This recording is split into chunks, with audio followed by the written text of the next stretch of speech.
What's happening? What's happening? And again, I say, what's happening? Blues people, you know what goes on when it's this time of the moment. This is Jack Dappa Blues, and we are sitting down with my main man who has earned every word of his name, the Undaunted Professor Harp. Born Hugh Holmes, Professor Harp has spent decades carrying the blues in its raw, stripped down, truth telling form. He is a roots musician, a harmonica master, a vocalist, a survivor, and a black bluesman who has never backed down from speaking plainly about the music, the struggle, the racism, the politics, and the price of staying true to the blues. From his early days as a drummer to the moment George Harmonica Smith changed his life from sitting with Muddy Waters and being named by Solomon Burke to building a career in Boston and New England while changing appropriation, exclusion, and the erasure of Black people from our own musical inheritance. Professor Harp's story is not just about performance. It is about perseverance. It is about Black awareness. It is about blues as truth, protest, memory, and survival. His memoir, Ain't No Uncle Tom in My Blues, Life and Times of the Undaunted Professor Harp, makes it clear that his life in the blues has been both a blessing and a battle. And today we're going to talk about Professor Harp's road, the travels that he has had throughout the years and currently, the masters who shaped him, injustices or injustices that he's witnessed that informed his blues, why the blues remain Black history, Black testimony, and Black resistance, all while celebrating being inducted into the Blues Hall of Fame. Let's give it up to my man, Professor Hart. What's happening, bro?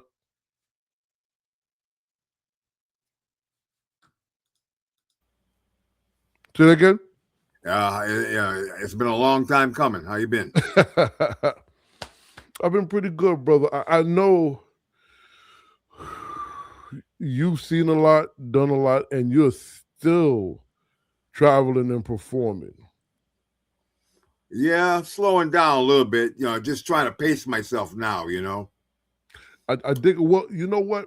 In the process of pacing yourself, I think the question I want to start with is what keeps you motivated to keep getting up and fighting this battle, which is one of my favorite songs by you. Yeah, I didn't write that, by the way. Believe it or not, an Italian did. That's a whole nother story. But at any rate, um, like I say, once you play music, I guess it's in your blood. You can take breaks from it for a while or something like that, step back, but once it's in your blood, you still got to do it. No, I dig it, and I mean, but for you, And it's part of my survival too. right. So I think that's kind of what I want to get to because it's like you're one of the few blues musicians that you don't play the bureaucracy game when it comes to the bottom line of where the blues comes from and where how Black folk is treated. Why do you find that important?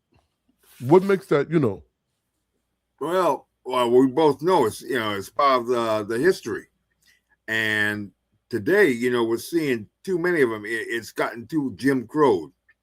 But like I said in my book, there's a lot of blame to go around because somebody sold Black Americans a bill of goods, about blues, being, oh, I don't want to listen to that slave music anymore, man. Oh, we've evolved. No, no, no. Number one, we're not in anthropology class. Number two, the same social factors still exist. And we're seeing it now because Don Trump has really gone on off the deep end. And we'll be lucky if we don't find ourselves in a real life on the beach situation. right. So I guess that leads me to The next question, which Mhm. would be, how much does world happenings inform, affect, and plays into the blues? I think it's like it's everything, you know. I mean, because the blues is like Brian McGee used to say, you know, blues is truth, and it it mirrors what's going on in the world. I mean, yeah, we in America, North America, you know, say the United States, it was a protest music against slavery, really, and at the same time, you know, celebration, you know, good time, you know, everything, you know, and you know, everything from the likes of Paul Robeson and right up to Gary Clark Jr. Yeah, I mean, I got as a guy up here, a friend of mine. We go back a long way. A guy named Greg Sherrod, a blues rock guy, soul guy from Connecticut. You know, sings the same thing. You know, I mean, you know, it's the experience. I mean, R&B and funk and everything, just different rhythms. right. You know, out of the African diaspora, yeah. But you know, today's today's happenings, you know, occurrences, you know, you have a whole lot to write about. Now, I might not sing about singing in a cotton field, you know, or anything like that, because it don't make sense. But there's a whole lot of experience that we're dealing with, you know, we can sing about. Yeah, you know, and I want to touch on that, right? Because when it comes to the blues, most people think just Mississippi. Some people think Mississippi and Louisiana, but it's really for the most, and you know, because of the 12 ball blues shuffle, Texas. But for the most part, or I don't say most, I'll frame it like this: you know, there's a percentage of people who have their understanding is the blues is just Mississippi and Chicago, but that's Oh not no. necessarily true. Right? Talk to us about that. Well, I mean, well, I guess I'm living proof of it. One of them, you know, I was born and raised in Boston, and I had to, you know, we talked about this before. You know, I had to rediscover my roots because even though my folks came from the South, they came from the North South, and you know, they listened to some blues, but not the real dirty, you know, Mississippi, Louisiana, you know, Alabama blues like that. You know, I mean, you know, so I had to rediscover the roots. Yeah, and So I guess I didn't do too badly, you know. no, not at all. So I know we spoke about this, but talk to us about rediscovering the roots because I think um that's a significant part of all of our journeys who are actually carrying, you know, who are actually either playing or engaged in the blues, you Hmm. know, after our grandparents and great grandparents, right? Hmm. Well, I mean, you know, like when I was a kid, coming up about maybe 8 or 9, and I also say in my book, I got kind of a lesson. Listen to the blacks in the YMCA, where I went to the YMCA, and they sing a lot of pop that was like R&B, and you know what? Uh, well, it was like between the doo-wop era and the British invasion, and that was R&B really. And then you know, it was, you know, you felt good. You know, it had a lot of that New Orleans feel, like when you listen to Peanut Butter. You know, that's out of New Orleans, really. Right? Right. You know, and you know, you just wanted to go back and you know, when the blues later on, when I got about about 9 years later, the blues resurgence, so to speak, started coming in. That's when I started coming of age.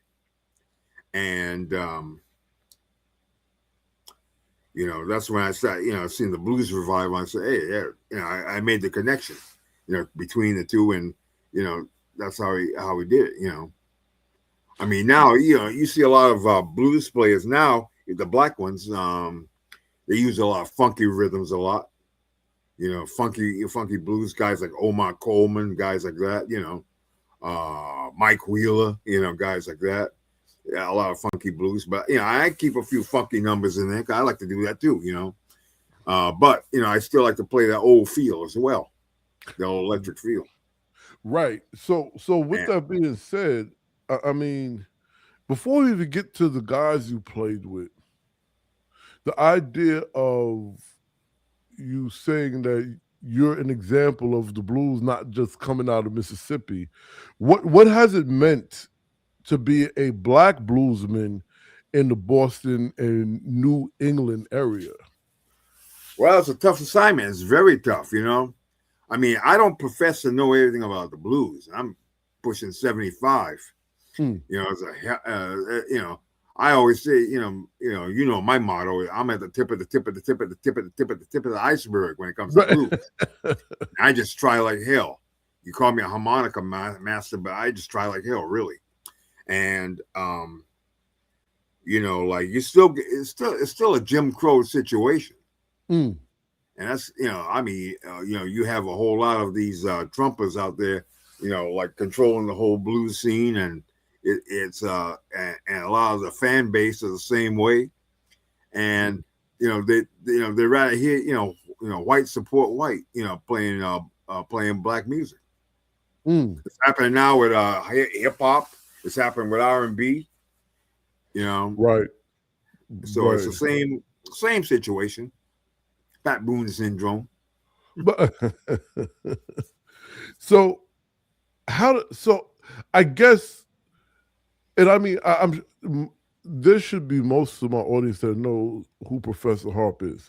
I want, so there's questions about your journey of, obviously we want to get to, but your last statement kind of inspires me to want to talk about "Ain't No Uncle Tom in My Blues," and the idea, what inspired you to write this book, and what inspired that name? Well, I figure, well, Uncle Tom, in retrospect, I probably should have said something else, but because the real Uncle Tom wasn't really a buffoon, Right, or right, a bootlicker, but I mean, but we use that. It's like saying Fender bass or Frigidaire for every refrigerator, right, or right. so I mean, but I said that basically because like in my book, there were a couple of twin black girls, nice and dark chocolate drops, but they were, let's just say, hardy, very hardy. And me and a buddy of mine were on the school bus coming home, and we're talking about Junior Wells and Buddy Guy, Mm. Mm-mm. It's my buddy, he was black, and he was he would always go in to see all the hippest music. And one time, Junior and Buddy were in town playing a place called the Boston Tea Party, Mm. and that's where I first met George Smith. But anyway, I digress. And we're talking about Junior and Buddy and the blues they play and everything. It was great. I mean that was a great team. And they butt in. The two girls butt in, talking about, oh, we don't hear old slave music. It's all I don't want to hear. We want to hear some soul music. Wow. Try to tell them and say, well, the blues is the original soul music, honey. But they didn't want to hear that, and they went off talking about all you guys want to do is go out with white girls and all that. I said, well, and I said, well, y'all ain't talking to me. Right, So right. I mean, I got to go with whoever's talking to me. Yeah. I mean, it's plenty of time, but you like half the time I talk to you, and it's like I'm not there. Mm. These are black women. Yeah, yeah. So I mean, Mm. you can't have it both ways, honey. Right.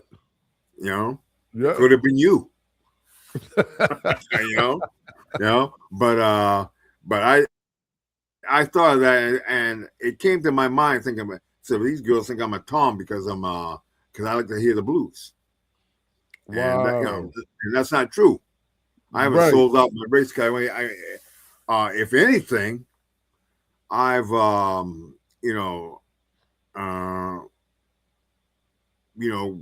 develop pride. I mean, I've Yeah. had Africans come up from me right from the old sod, so to speak, and they like what I'm doing.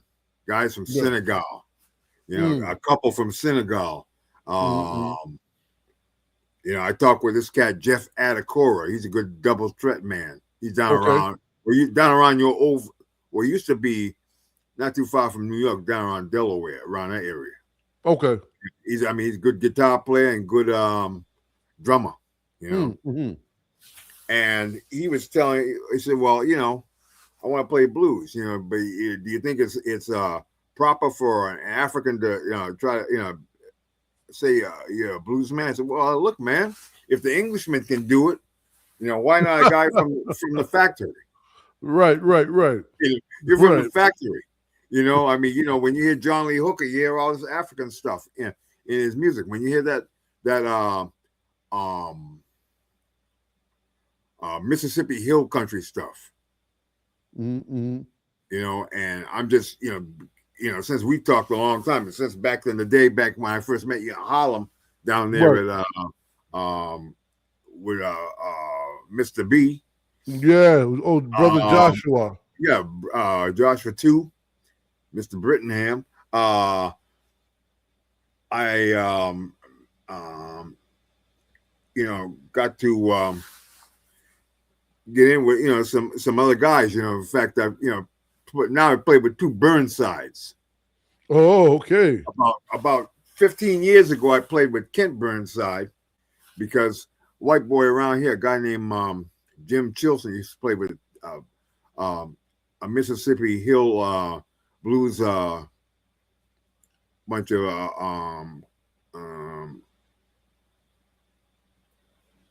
fans called the 10-foot Polecats, and they knew him. So Okay. I went to a club, and he invited me to jam. And then just right down the street where I live now, I moved. I live close to the Providence, Rhode Island now, and there was a place called the Narrows in Fall River, where Okay. I live down the street, really. And Cedric Burnside was down there. Mm. Cedric Burnside, Mm-hmm. and he was playing that, so I went and jammed with him. And a while back, Quan Willis, Yes. John Davis, jammed with him down there. Oh, yeah. Okay. Well, yeah. So That seems and to of course be. I've joined with Marquise Knox, Mm-hmm. Mm-hmm. Mm-hmm. Mr. Knox. They all know me. He called me Unc. You know. And so it's nice to see young guys there, but don't forget the young old guys like me now. Right. That's You know, right. I mean, let's see who else. Oh, and of course, I mentioned about getting hit lightning twice, playing with Muddy Senior, Muddy Junior, and Big Bill. Oh, So I yeah. guess I haven't done too bad, for like I said, for a Boston-born ex-Steve Urkel. So, You know, how did playing with Muddy and his lineage, Solomon Burke, Luther Guitar Jr. Johnson, and opening for BB King, how did these things shape your career and your style of playing? well, style of playing, you always pick up from the masters, you know, or the mistresses for that matter. Right. You always pick up from them, so you're gonna pick something up, and it's like it's it's treasure. It's priceless. Even if you don't go on the road runs, the experience is priceless, very priceless. and then you try to pick up your own style. I mean, yeah, I've got a lot of it, but you pick up your own style. Like recently, back about maybe back in into September, I sent you a harmonica boogie I was playing live. Oh yeah. That my old lady took it, but I didn't realize it was on those reels that are time sensitive. That's why it disappeared. But you saw it. You saw it. Oh, yeah, I saw it. But there's no heard it. denying how you get down, brother. And matter of fact, I was able to send it to George Smith's son, and for a while anyway, And I said, yeah, that's my biggest influence. I'm sure he heard it, especially with the harmonica boogie at the end. And you pick up what you learn from them people, but you try to put your own style in it too. Well, you know what? That leads to another question. You describe your sound as stripped down, no frills, Texas style roots music. Yeah, I like to play rock and roll. I like to play funky New Orleans feels and everything. I mean, I'm still catching hell like with rhythm sections and everything because the way the music situations is, I like to say, devolved. Right. Everybody, people are, well, I just tell they're just straight out horse and play with everybody, and you have to, catch as catch can. It's very hard to keep a cohesive thing going. And the first priority is you have to have work. No work, no band. Right. So you have to have work. So that's the main thing. I got to keep my guys working, but it's tough because you have to find the right rhythm sections, and there are not too many around. I mean, there's only a couple of drummers I like. One drummer who's one of the best in the country. Whenever I can get him, I'll get him. And a guy named Jeff Armstrong. He's one of the best in the country. And then there's a guy I'm going to try to work and groom. He just got out of the Marine Band, and everything. But I got to watch it because if Don Chump goes to war, I don't want to see him get recalled, but you never know. Right. I mean, we don't know. So I have to, you kind of step likely, but you try to keep it rolling because the first priority is people don't want to play with it unless you got work. Right. So you have to work, but it's still a very tough type of thing to really keep it together because, you got distance problems and all, it's not the same where you had somebody in the same hood, like a doo-wop group or a cappella group or anything. And unlike yourself, I work best with a ensemble, Right. Yes. To really do it, and I try to, just so I have to try to, just keep everybody working. So it's tough, but you just keep, plugging at it, pushing at it. Yeah. So do you think there was a change? Was there a time where there was more lucrative work for bands? There was more lucrative work, but there was always a problem with people who knew the music. It's not, there's never enough roots music players to go around. They don't have the feel. You have to have the feel, and that's something you can't really go to school for. You got, you might be able to sharpen it, but you have to have that kind of blues feel. So let me ask you a question, Brother Harp. Mm-hmm. What could you do? A couple of things. Can you describe the feel? Where does the feel come from? Is it just like in our DNA, or? I would have to say so. Well,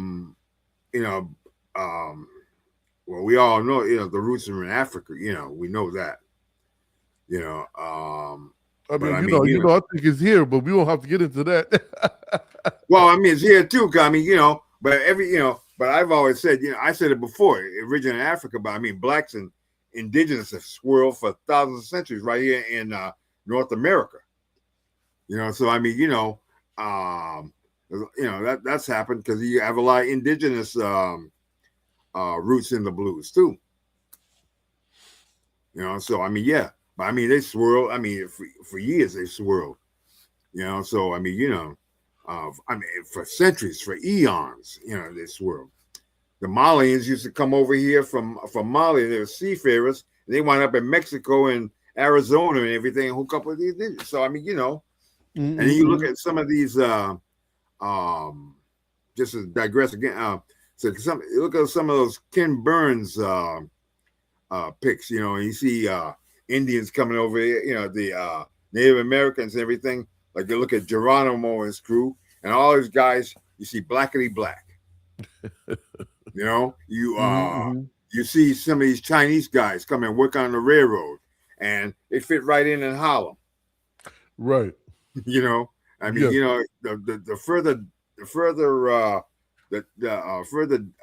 you go back, the deeper you dig, the blacker it gets. And even want to talk Pangea, Right. So, the main parts of Africa. Right. So when we talk about, you speaking about developing a Black awareness, do you think there should be a development of that awareness around the blues, not just musical, but cultural, historical, and stuff like this? I think so. Yeah, because I think that the two go hand in hand. And I like to see, the roots and the fruits. Right. I mean, if you had a Black music festival and you were just going to go, let's say you're going to have a 26 version of Watt Stacks. Remember Watt Stacks? Yes. All right. You had everything there. I mean, I think you had Albert King. You had, I think Lil Milton. You had, Tina Turner. You had, staple singers. Yes. So I mean, Chicken Man. Rufus. I think they had Les McCann and Eddie Harris. Yes, sir. Yes, sir. But then again, I remember one night I was down hanging with Muddy Waters at a place called Paul's Mall in Boston, and Les McCann came by to say hello to Muddy. And how did that go? Oh, it was great. I mean, he knew where he came from. He knew Muddy was in town, so he had to come by and, I hate to say pay his respects, but you know what I mean. So I mean, they knew where it came from, right? And that's the type of thing, I mean, I see these guys on Facebook sometime. This guitar player, they're from Africa, but I'm not sure where from Africa. Okay. But I can't remember the names. But this cat's plays a good guitar, and he's got this young kid playing drums, and the drummer's just right in the pocket, 4 on the floor, and it's really cool. I mean, he looks like he's about a 12-year-old kid. I may be wrong now; he might be older. Right. They don't know where it comes from. Well, it's like Latin music. I always say Latin music is Black music. Right. Because ritmo africano, when they play it, when they play jungle music, we all dance. That's all it's doing. So, with the addition of the Black South, what do you think about how Sinners, the idea of it and the film of it, is bringing or attracting people back to the blues?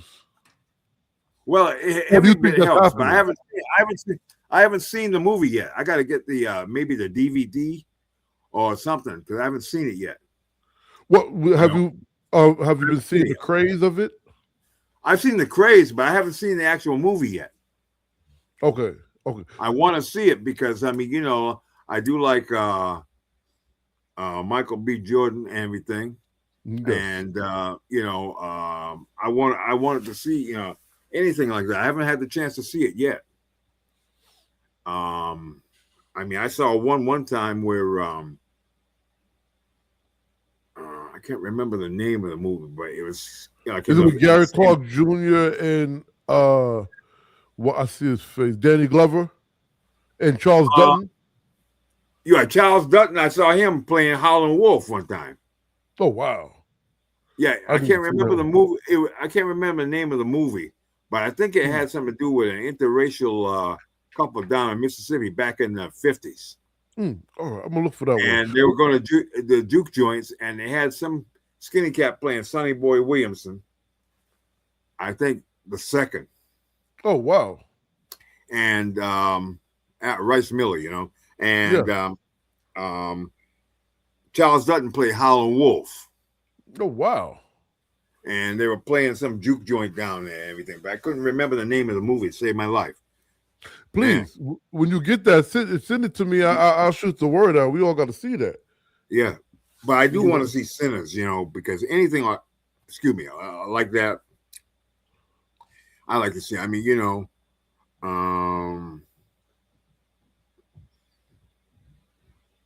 what was the other movie there with Joe Seneca and the Karate Kid, Ralph Macchio? It Oh, was you talk about Crossroads. Crossroads. Yeah, yeah. I mean, yeah, it was fun. I mean, it was, wasn't already right. Yeah, but it would tell people about where it came from a little bit more. Right, right. The people have sense enough to dig deep. Well, speaking of digging deep, do you think that I mean there we know about the appropriation, we know about the bureaucracy, we know about the gatekeeping. Do you think Mm-hmm. blues is in a better space considering some of the young guys and young gals that are forefronting and some of us older folk? Well, I mean, the older folks need to get pushed. 'Cause, I mean, I still got uh, I'm thankful for the recognition. And by the way, I wasn't in the Blues Hall of Fame. Maybe you can get me in there. But it was the New England Music Hall of Fame. Talk to us about that. Well, that was the one I got inducted to February 15th of last year, 25. As a blues musician? Yeah. Mm-hmm. As that was part of the categories. Right. And I got inducted there. I don't know if it was symbolic, but it was like the anniversary of Little Walter's death or something. Wow. And I got inducted there. So that I didn't expect that. That kind of came out of left field. And first I said, thanks for the nomination. And the cat said, no, no, no, you're being inducted. I said, what the hell? Okay. And then, then later on in the year, at least they got nominated for the Boston Music Awards. So, Right. that's something. But you still have to scratch. You still got to keep plugging. But I mean, it's like, I mean, well, you might say, yeah, like Obama being president. He still had to scratch and still didn't get the respect that he deserved, and they still tried to block him, but he still wound up doing 2 terms. And we Right. always say, well, we didn't get 40 acres and a mule, but we did get 4 years or 8 years in the White House anyway. Yeah. So I mean, you just got to keep plugging because they don't want to give it up too easy. Right. So speaking of giving up too easy, talk to us about blues performances, festivals, and things. What you've experienced, and have you seen the change in today? Well, I haven't seen. I mean, festivals are very hard. The festivals I've seen are very Jim Crow. I don't hardly ever go to them. Once in a while I get to play one up here, but I had better luck when I played in South America. Wow. I worked for a guy named Adrian Flores, a band leader, drummer, and he's got a Okay. band called Blues Special. I played in Brazil, and I played in Uruguay. Mm. All right, Nice. and that was last year.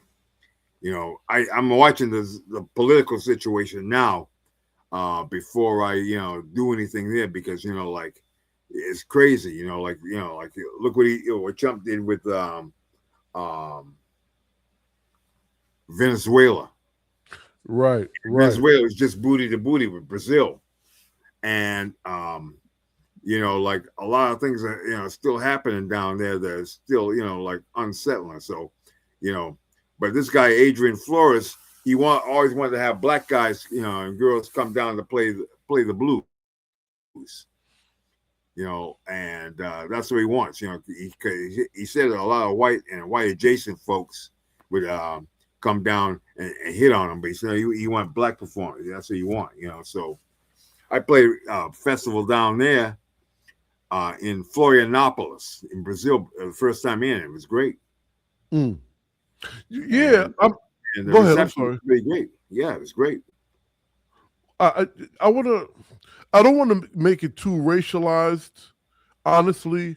However, you bring up something that I hear often, as I know you do, where these venues, even in Mississippi, right, they want black musicians, which is fine. You want to see what these audiences and these venue promoters and owners they want to present what they believe is the authentic thing.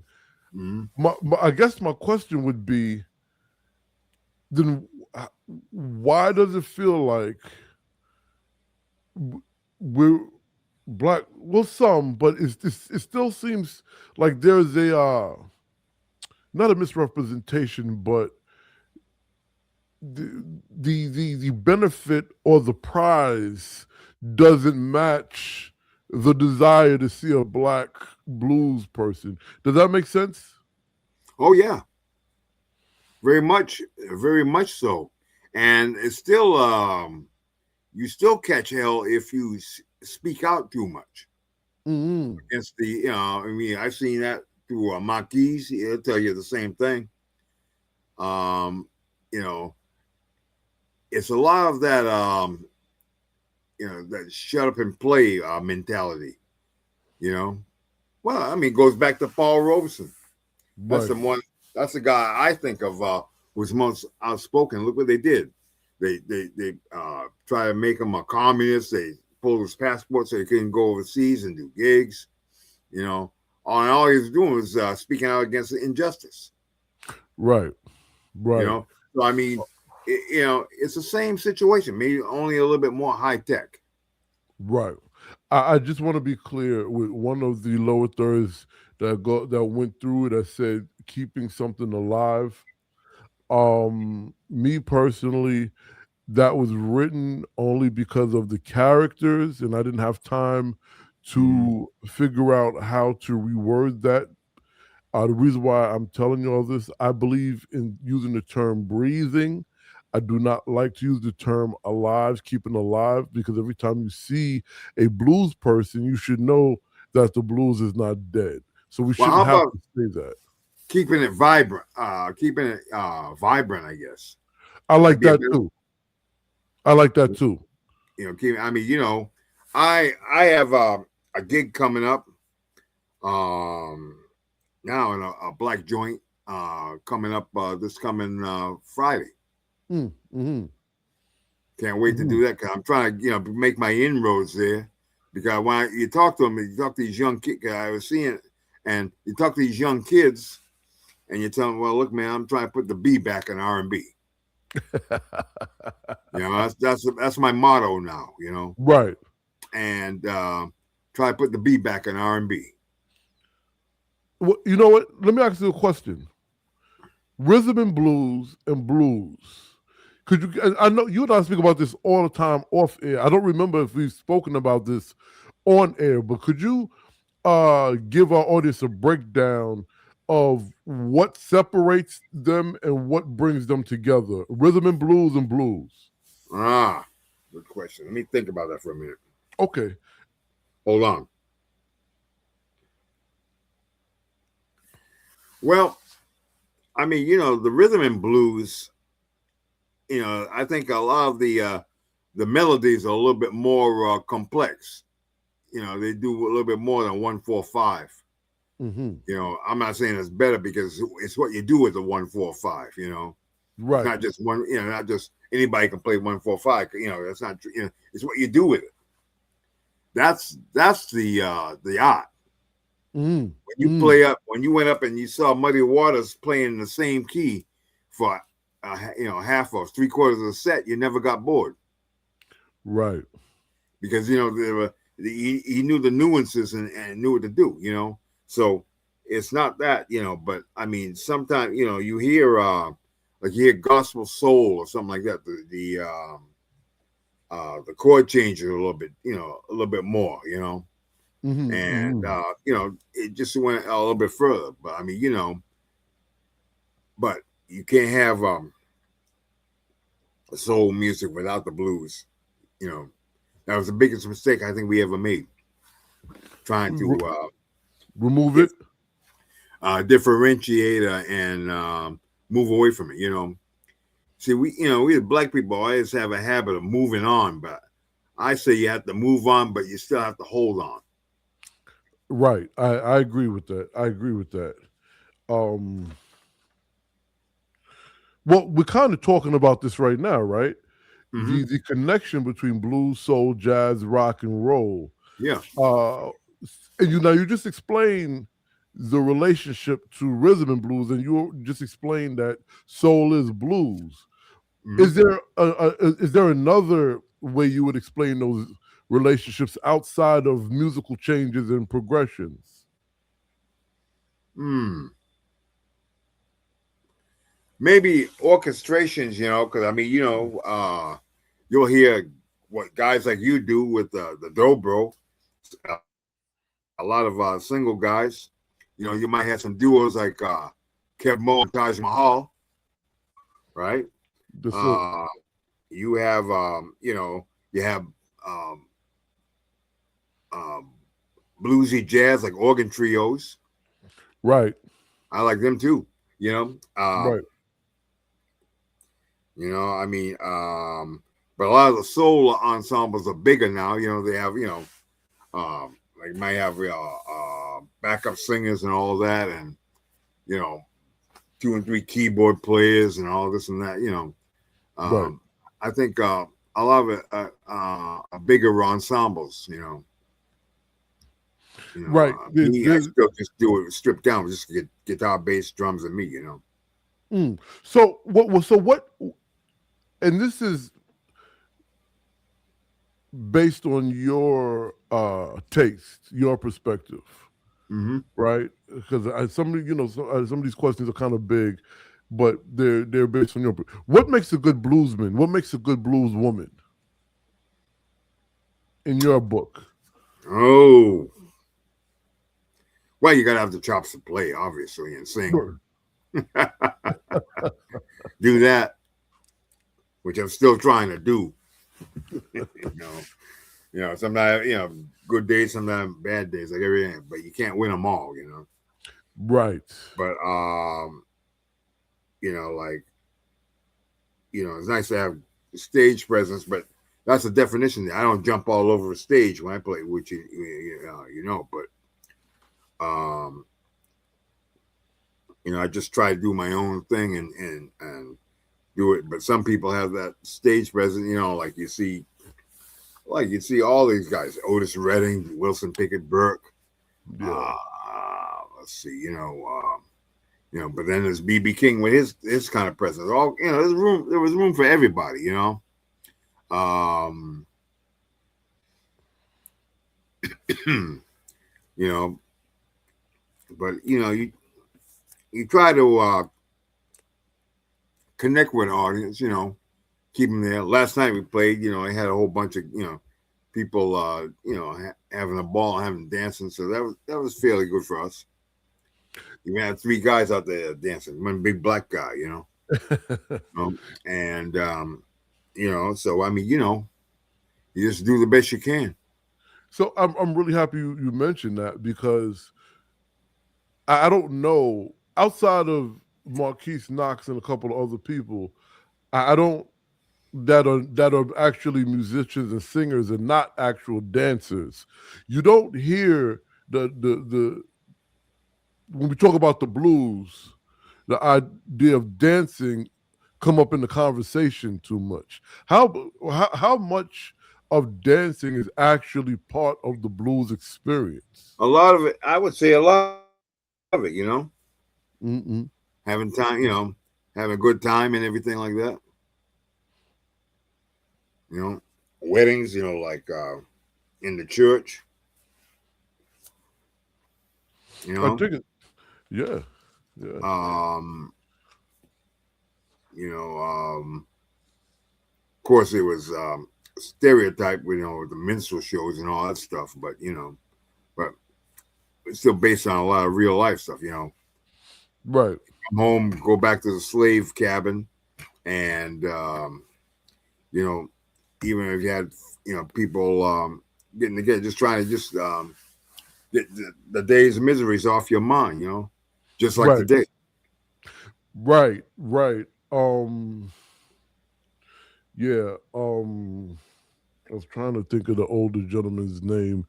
Older blues musician. He spoke the same exact thing as you did. So, Harp, what do you want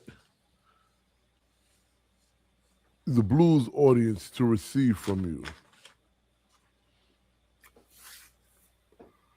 Well, to receive from me, Yeah, what is it that when they hear you, when they see you, when they hear your music, when they see you, when they hear you talking, what is the message that you want them to receive? How do you want them to receive it? What is it that you want them to receive? well, they'll see, like how I do things, how I play, how I sound. I mean, I just do the best I can. I just do the try to put out the best performance I possibly can. If a young, And the feeling. sorry, yeah, uh, Excuse me. if a young musician approaches you and asks you, you know, give me your best piece of advice, something really broad and general, because that's usually what happens. Yeah, sure, right.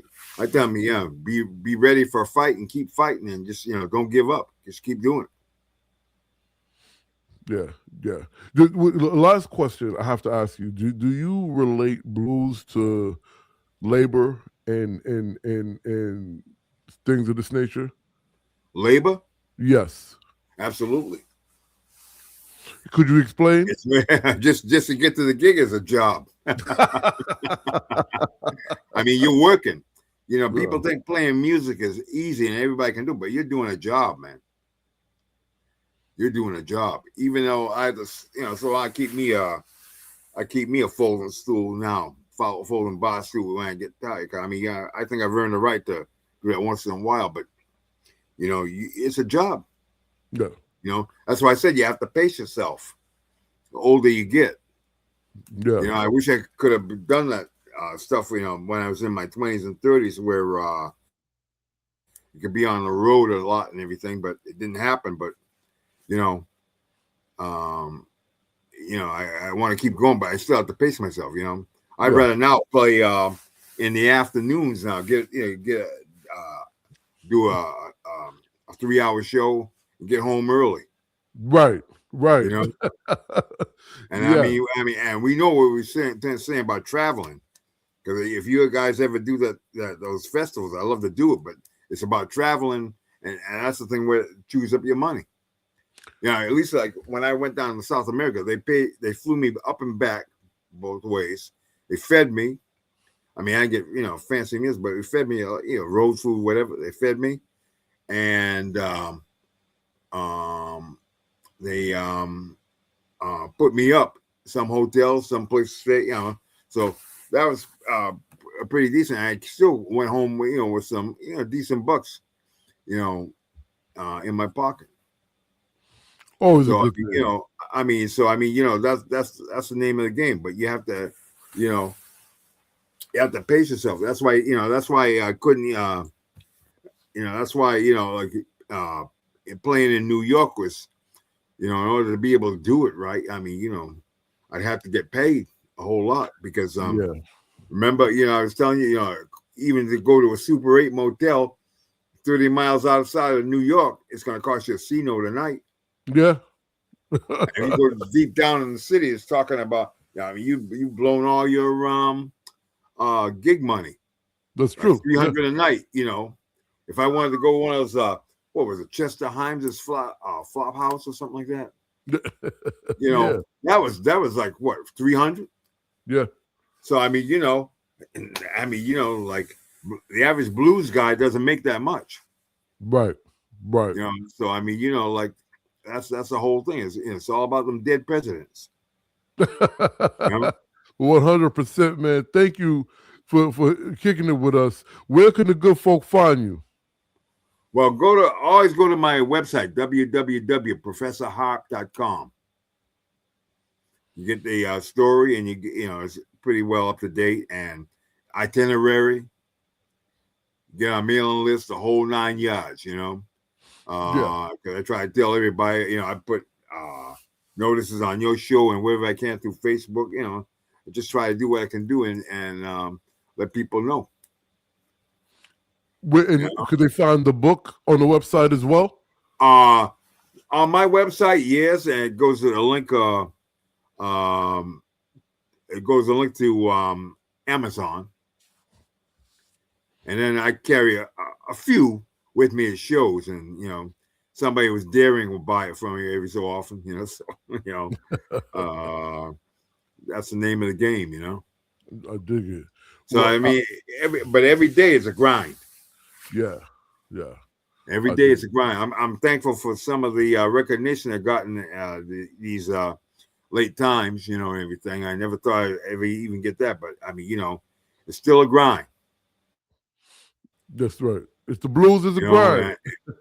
And pushing 75, and after that, I'll be pushing 80. You know, still trying to do it. You know, I'll be 75 my next birthday. See. Well, happy birthday early. yeah. God willing, the creek don't rise. Right. And you know, so I mean, it's the name of the game, man. Just trying to do it. Well, I hear you. Well, I'll keep hitting until something happens, you know. Yes, sir. Well, I appreciate you sitting down, kicking it with us for a bit. Yeah, a long time coming. Yeah. Yes, sir. Stay in touch with me, man. You know that. Yeah. And you know, maybe something come out. Oh, I hope everything.